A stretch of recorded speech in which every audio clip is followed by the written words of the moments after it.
When we were children, we all trained to become someone. We trained to become who our parents and educators wanted us to be. We all go through this training. We all try to become someone very important and very special. This is the structure of the ego. Don't take your melodrama too seriously. Let's remember who we really are. That is, souls, not egos. Each of us has the perspective of two beings, an ego and a soul, functioning on different planes of consciousness.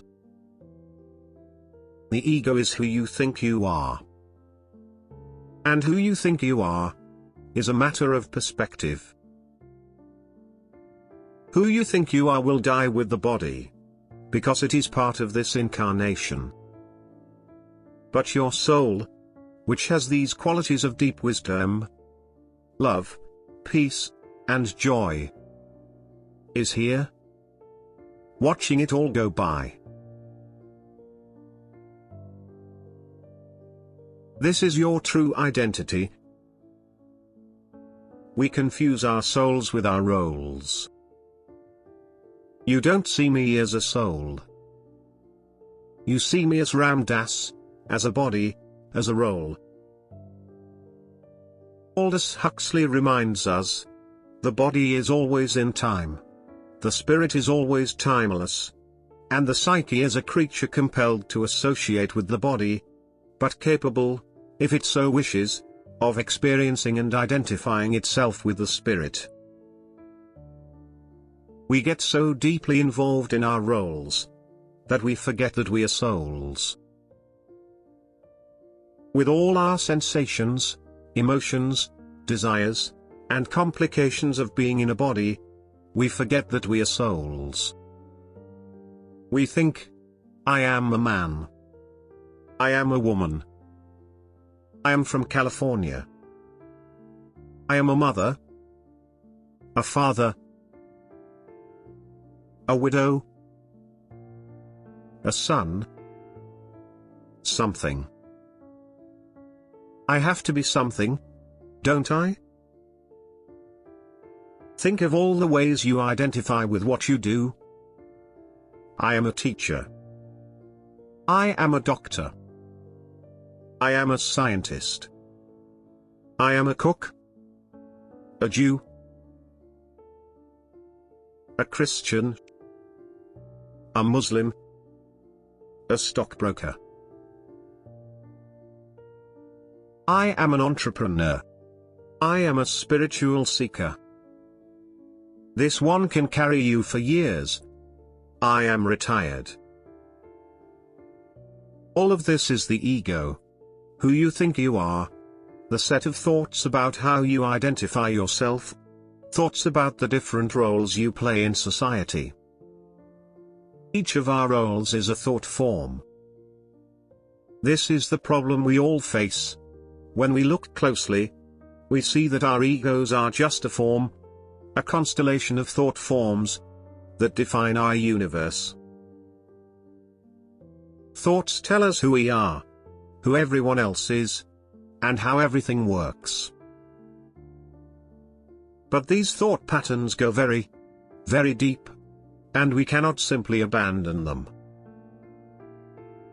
In order to move to the next level of perception of the universe, we have to disentangle ourselves from this whole web of thought forms. We have to escape. Meditation, for example, is a good practice for getting rid of our thoughts. It allows us to see clearly the way we keep ourselves recreating our own web of thoughts that imprison us. Let's say, for example, that you are sitting meditating, with your attention on your breathing, and calming your mind, and suddenly, something happens inside you. You feel a deep peace, or you notice that there is a movement, and there is a rush. That is the ego being pushed out through the practice of meditation, by breathing in, breathing out, breathing in, breathing out.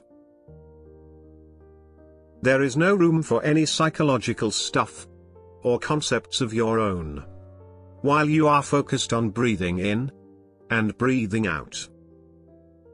Just breathing in and breathing out.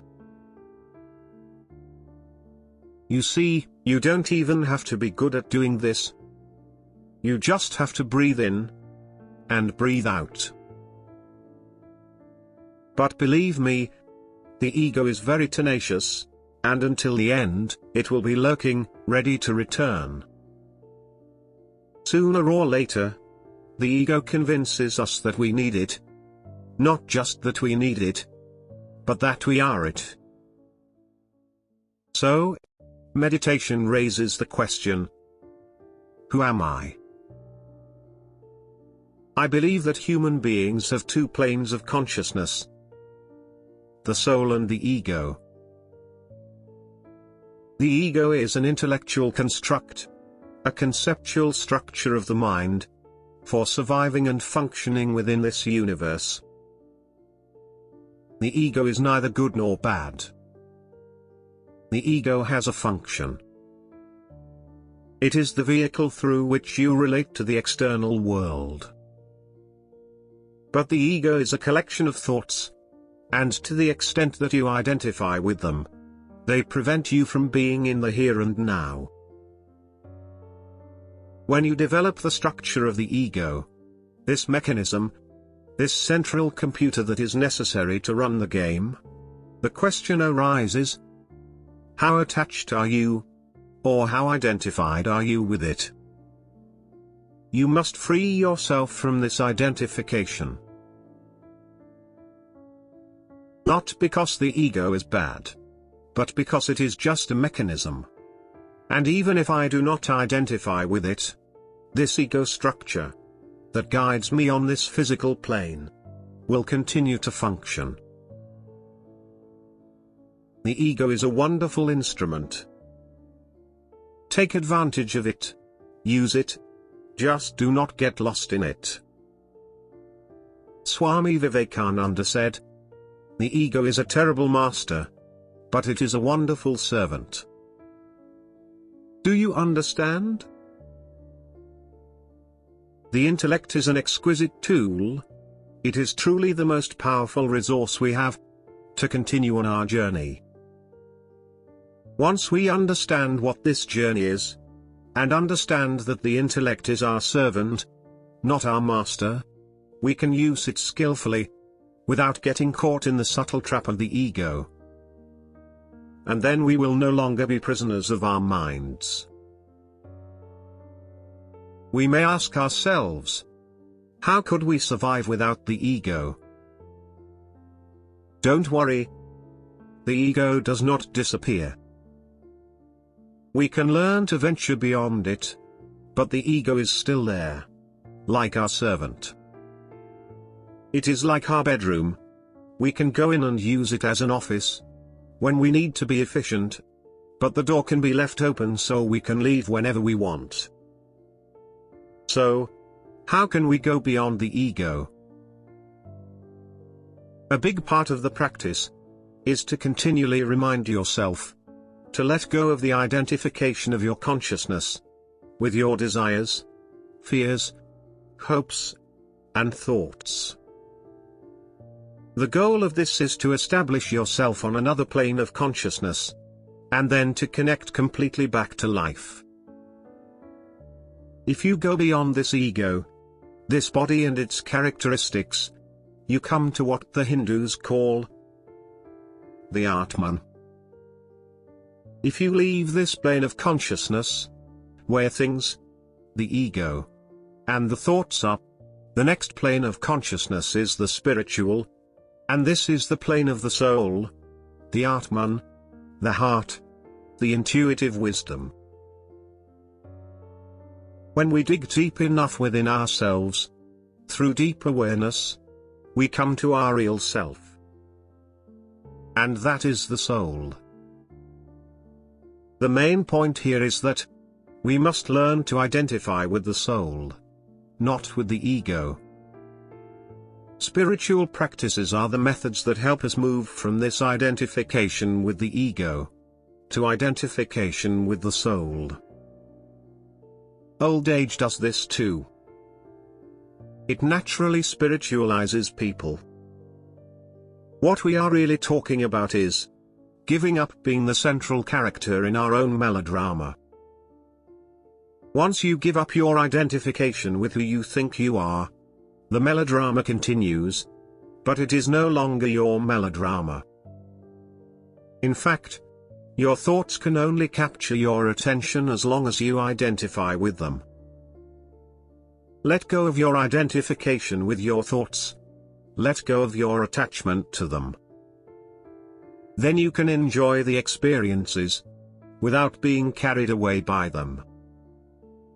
Just be here. Be present. Here and now. Fill your heart with love. Turn your mind to God, to the truth. In this moment, remember the soul.